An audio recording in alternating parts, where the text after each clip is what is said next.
Welcome all of you to this video of maths made easy. आज जो हम video लेने वाले हैं वो है Ganita Prakash page number 149, perimeter and area chapter 6। Okay, class 6 का perimeter and area chapter 6 page number 149 के फिगर इट आउट के सम्स आज हम देखने वाले हैं। ओके, तो शुरू हो जाते हैं।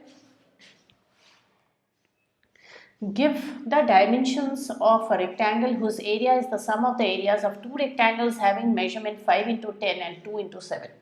Okay, तो फिर यहाँ पे टू रेक्टेंगल्स है तो area of the first rectangle 5 into 10 50, area of the second rectangle वो हो गया 2 into 7 हो गया 14। टोटल एरिया इन दोनों रेक्टेंगल्स के हो गए 64 मीटर स्क्वायर। ठीक है, अब जो डायमेंशंस ऑफ द रेक्टेंगल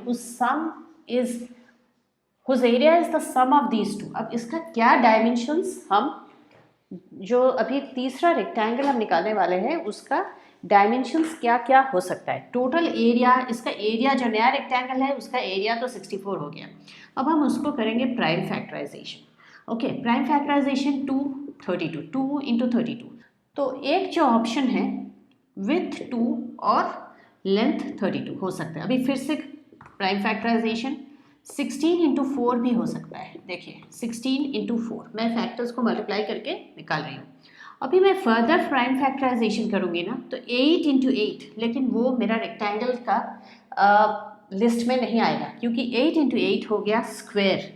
ठीक है, फर्दर करूँगी 2 4, तो ये हो गया 4 into 16 जो मैंने पहले भी लिखा है, और फिर 2 and 2, तो फिर से 8 into 8 आ रहा है।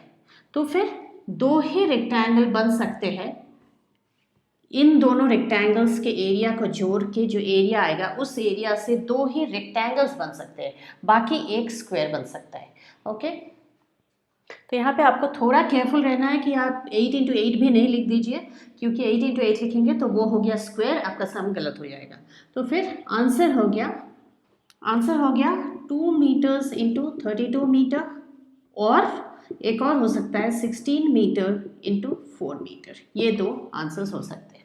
ओके, अब देखते हैं the area of a rectangular garden that is 50 metre long is 1000, find the width of the garden. ठीक है, तो एरिया दे दिया गया है 1000 स्क्वायर मीटर और लेंथ है 50, तो area is equal to length into breadth. ठीक है, एरिया की जगह लिख देंगे 1000 और लेंथ की जगह 50 लिख देंगे और ब्रेथ।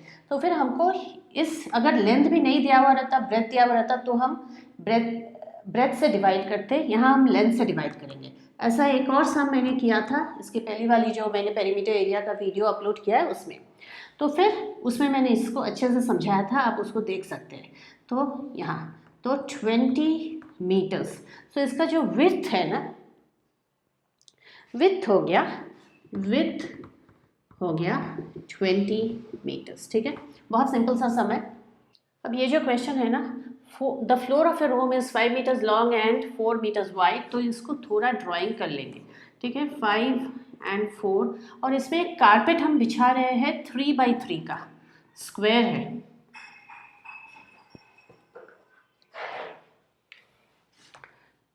ओके, स्क्वायर कारपेट है 3 by 3 का, 3 साइड्स है। ओके, तो अब what is the area that is not carpeted. पहले तो एरिया ऑफ द रूम कितना है, 4 into 5 which is 20 metre square है। एरिया ऑफ द कारपेट, ये जो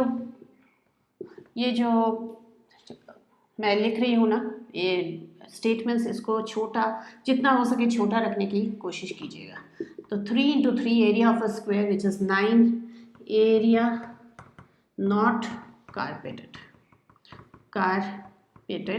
which is 20 minus 9 which is 11 meter square.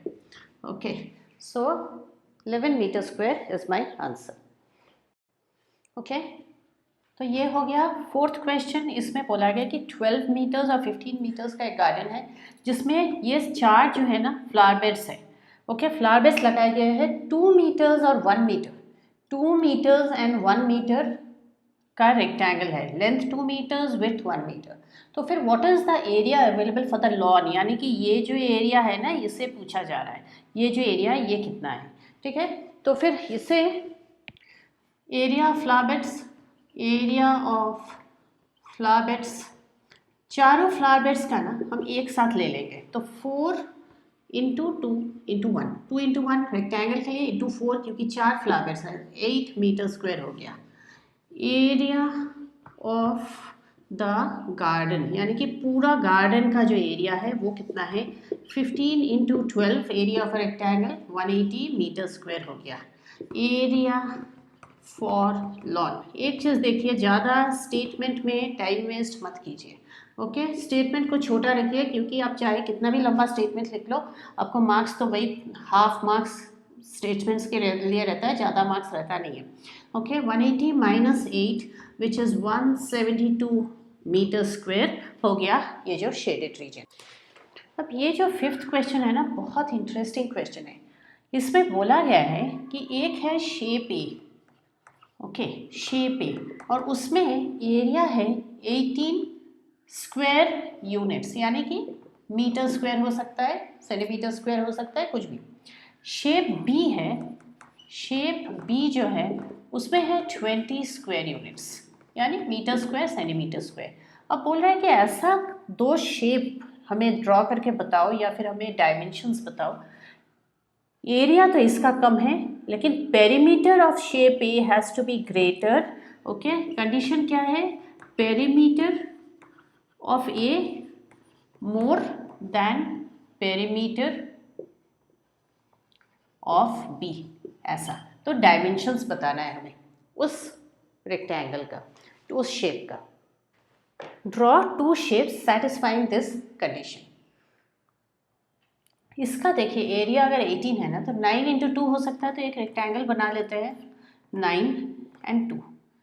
इसका ऐसे में 6 इंटू 3 भी बन सकता है, ओके। 6 इंटू 3 का रेक्टेंगल अगर मैं बनाऊंगी ना, 6 3, तो फिर इसका पेरीमीटर कितना हो रहा है, 12 प्लस 6, 12 प्लस 6 कितना है, 18, ओके। तो इसका पेरीमीटर भी 18 बनेगा, लेकिन यहाँ पे इसका पेरीमीटर कितना बनता है, देखिए पेरीमीटर ऑफ ए कितना बन रहा है, ओके। इसका पेरीमीटर बन रहा है, देखिए अच्छे से, पेरीमीटर इज 18, 22 बन रहा है, 22 यूनिट्स, ठीक है। स्क्वायर यूनिट्स तो नहीं लिख सकती मैं, एक पेरीमीटर है, लेंथ है 22 यूनिट्स, ओके। और दूसरी वाली देखते हैं, जिसका है कि 5 इंटू 4 लिख सकते हैं, 5 4, क्योंकि इसका एरिया है 20, तो 5 इंटू 4 तो हो सकता है। इन दैट केस इसका पेरीमीटर कितना होगा, पेरीमीटर होगा, क्योंकि हमें इसका पेरीमीटर को ज़्यादा दिखाना है, वैसा वाला रेक्टेंगल चाहिए। 5 4, पेरीमीटर ऑफ बी कितना हो गया, ए हो गया 18 यूनिट्स, है ना। तो इसका पेरीमीटर ज़्यादा हो गया, इसका पेरीमीटर कम हो गया। ऐसा नहीं कि this is the only rectangle we can get, हमें और भी दूसरा रेक्टेंगल्स मिल सकता है इस एरिया से, जैसे कि 10 एंड 2, ओके। अगर मैंने 10 एंड 2 ले लिया, तो फिर 20 22 24 इसका पेरीमीटर हो गया, तो फिर शेप बी का पेरीमीटर ज़्यादा हो जाएगा। लेकिन अगर मैं 5 4 लूँगी, तो एरिया तो 20 रहेगा, लेकिन पेरीमीटर इसका कम रहेगा। तो मेरा जो डायग्राम है वो ऐसा बनेगा, 9 एंड 2 एंड 5 एंड 4, ऐसा 2 रेक्टेंगल होने से एरिया इसका कम, 18, इसका एरिया ज़्यादा, लेकिन पेरीमीटर इसका ज़्यादा, एरिया इसका कम, पेरीमीटर इसका कम, ऐसा। तो दिस सेटिस्फाइज द कंडीशन। अब क्वेश्चन नंबर 6 ना, एक और इस बार ये जो गणिता प्रकाश के क्वेश्चंस है बहुत ही इंटरेस्टिंग है।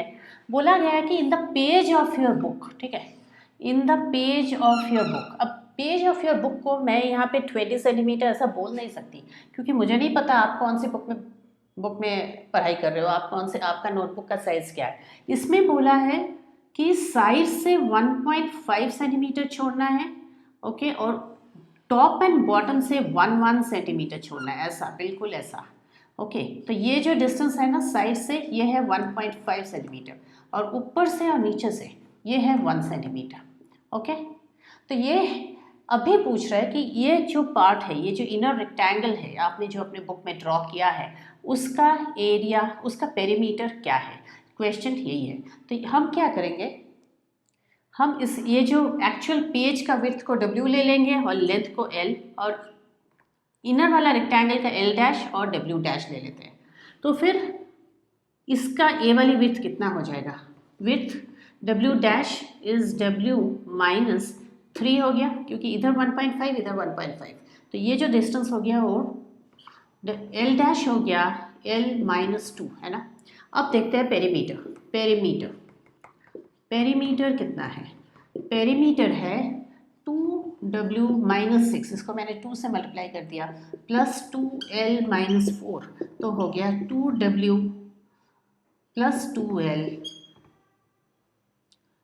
माइनस 10, यानी कि 2W प्लस L, ये जो दिख रहा है ना आपको, ये पेरीमीटर का फॉर्मूला लग रहा है ना। पेरीमीटर का formula 2L plus B minus 10, तो जो इस पेज का पेरीमीटर होगा उससे 10 कम होगा perimeter of this rectangle. Okay, अब यहाँ पे आप अपना पेज का वैल्यू सेट कर लीजिए, या फिर अपने फ्रेंड का पेज का विड्थ एंड लेंथ सेट कर लीजिए, आपको आंसर सेम आएगा। Okay, just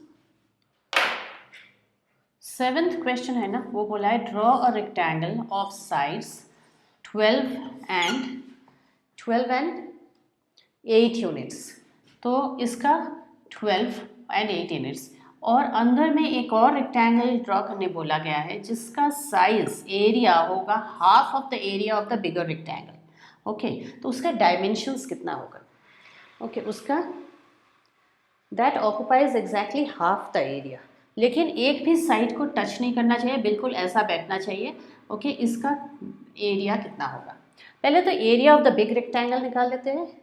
area of the big rectangle, और area of the big rectangle कितना है, 8 इंटू 12 यानी कि 96 सेंटीमीटर स्क्वायर है।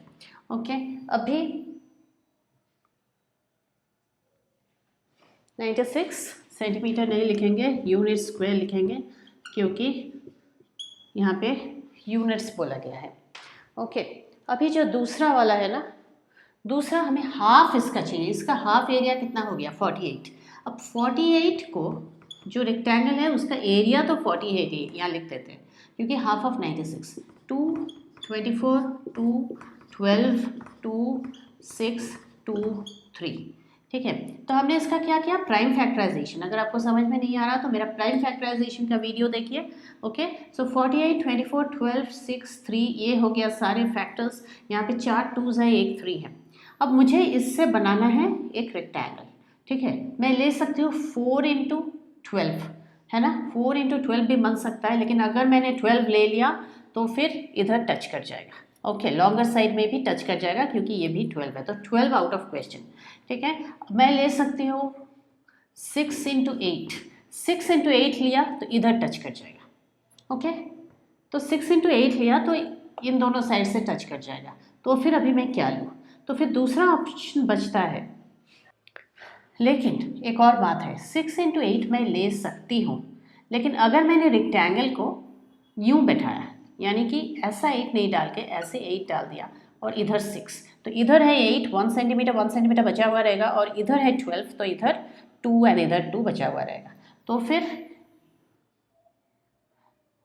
Sides of the inner rectangle हो गया, sides of the inner rectangle कितना हो गया 8 इंटू 6 ऐसा। ओके, तो फिर किधर भी टच भी नहीं करेगा और एरिया भी इसका 48 आएगा। देखते हैं नेक्स्ट क्वेश्चन। नेक्स्ट क्वेश्चन है 8th क्वेश्चन। इसमें area of a square piece of paper is folded into half. Okay, तो a square piece of paper is folded into half, ये जो क्वेश्चन है ना बहुत ही बड़ा है, तो आप लोग इसको देख लीजिएगा अपना टेक्स्ट बुक से। लास्ट क्वेश्चन है पेज नंबर 149, 8th क्वेश्चन। अब ये हो गया एक स्क्वायर पीस ऑफ पेपर, इसका डायमेंशंस मुझे नहीं पता और क्वेश्चन में भी कुछ भी नहीं दिया हुआ है। इस फोल्डेड इनटू हाफ, यानी कि यहाँ से हम जैसे फोल्ड करते हैं स्क्वायर पीस ऑफ पेपर को, ओके, कुछ ऐसा देख लीजिए। इसको ये स्क्वायर होगा तो इसको मैं हाफ करूँगी, यही करने बोला गया, इस फोल्डेड इनटू हाफ, ठीक है। अब बोला है कि the square is then cut into 2 rectangles along the fold, यानी कि इससे इस फोल्ड से कट करके 2 रेक्टेंगल बन जाएंगे, ओके। तो यही करने बोला गया है कि it is cut in and made into 2 rectangles regardless of the size of the square, which is true which is false, you have to tell. Part A, question A जो है ना वो पूछ रहा है हमें, area of each rectangle is larger than area of the square. Area of each rectangle is larger than the, ये जो एरिया ऑफ द रेक्टेंगल है एक छोटा वाला, दे आर सेइंग इस रेक्टेंगल का एरिया क्या पूरा स्क्वायर से ज़्यादा है, कभी भी नहीं हो सकता। और इसके लिए कोई मैथ्स की ज़रूरत नहीं है, कॉमन सेंस की बात है कि एरिया ऑफ ईच रेक्टेंगल तो इतना सा ही है और स्क्वायर है फुल, तो area of each rectangle is only half of area of the square. Larger होने की तो बात ही नहीं है क्योंकि इक्वल में तो नहीं है, ओके। तो फिर फॉल्स, ये हो गया फॉल्स। बी, सेकेंड क्वेश्चन, ये जो सेकंड क्वेश्चन है ना, पेरीमीटर ऑफ द स्क्वायर बोल रहा है, is it greater than the perimeter of both the rectangles added together. अब देखिए पेरीमीटर ऑफ द स्क्वायर तो इतना है, ओके। तो देख लेते हैं ज़्यादा होता कि नहीं, अगर हर साइड का ऐसा बिल्कुल सम करके देख लेंगे। Perimeter of the bigger square 4L हो गया, पेरीमीटर ऑफ द 2 रेक्टेंगल्स कितना है, एक ही रेक्टेंगल के लिए पेरीमीटर ऑफ द रेक्टेंगल कितना है, L, ये भी हो गया L, L/2, L/2, तो फिर कितना हो गया L + L 2L, L/2 इधर इतना हो गया L/2, इधर भी L/2, तो एक और L 3L हो गया perimeter of the 1 rectangle. Perimeter of 2 rectangles फिर हो जाता है 6L। 6L हमेशा 4L से ज़्यादा रहेगा, ओके, क्योंकि एक रेक्टेंगल का हम क्लियरली देख रहे हैं 3L है, तो फिर this is also false, okay. अब पूछा है perimeter of both the rectangles added together is 1.5 times perimeter of the square. देखते हैं, और कोई भी रेक्टेंगल, ऐसा नहीं कि कोई फिक्स्ड साइज के लिए, कोई भी rectangle. So perimeter of square कितना हो गया, पेरीमीटर ऑफ स्क्वायर है 4L, जैसा कि होता है according to formula. Perimeter of 1 rectangle, okay, 1 rectangle कितना है L/2, L/2, L + L 3L, ओके। अब पेरीमीटर ऑफ 2 रेक्टेंगल्स हो गया 6L, तो 6L इज इक्वल टू 1.5 मतलब 3/2 ऑफ 4, ये तो करेक्ट आ रहा है ना। तो फिर पेरीमीटर 6L, अब देखते हैं 1.5 टाइम्स पेरीमीटर ऑफ स्क्वायर कितना आता है, 1.5 of 4L, 3/2 into 4L, 6L। This is perimeter of both the rectangles added. तो ये बिल्कुल ट्रू है, ये वाली आंसर ट्रू लिख देंगे, ओके। देखते हैं fourth, area of the square is 3 times as large as area of both the rectangles added together. Area of square देख लेते हैं, एरिया ऑफ स्क्वायर, ज़्यादा बड़ा स्टेटमेंट नहीं लिखी है, ओके। एरिया ऑफ स्क्वायर हो गया L × L, L स्क्वायर हो गया, okay. Area of both the rectangles added together, area of 2 rectangles, okay, एक ही साथ 2 से मल्टीप्लाई कर देंगे, 2 into this is L × L/2, L × L/2। अब देखिए, ओके। तो area of the square 3 times होने का सवाल ही नहीं है। अगर मैंने इस रेक्टेंगल को और इस रेक्टेंगल को जोड़ के ये वाली स्क्वायर बनाया है, तो फिर 3 टाइम्स क्यों हो, इस sum of these 2 rectangles will always be equal to sum of the square, है ना। तो फिर ऐसा कभी हो ही नहीं सकता कि हमें area of the square will be 3 times area of the sum of the 2 rectangles, ऐसा नहीं सोच सकता है, ओके। तो हम क्लियरली देख रहे हैं कि 2 रेक्टेंगल्स टुगेदर L स्क्वायर आ रहा है और स्क्वायर का भी L स्क्वायर, तो ये वाली भी। तो ये तो थे figure it out page 149 perimeter and area chapter 6 Ganita Prakash for class 6 से। ओके, सो वीडियो को ध्यान से देखिए। क्वेश्चंस कभी कभी एक आध क्वेश्चन मैंने नहीं लिखा है, आपको टेक्स्ट बुक से थोड़ा देखना पड़ सकता है। ओके, बाकी तो मैंने जहाँ तक हो सके क्वेश्चंस लिख के अपलोड किया है। ओके, तो वीडियो को ज़रूर देखिए, प्लेलिस्ट में देखिए, प्लेलिस्ट में आपको मिल जाएगा और भी काफ़ी सारा दूसरे चैप्टर्स जो मैंने अपलोड किए हुए हैं गणिता प्रकाश से। शेयर कीजिए, लाइक कीजिए, सब्सक्राइब कीजिए और कमेंट करना नहीं भूलिए। Thanks all of you, bye bye.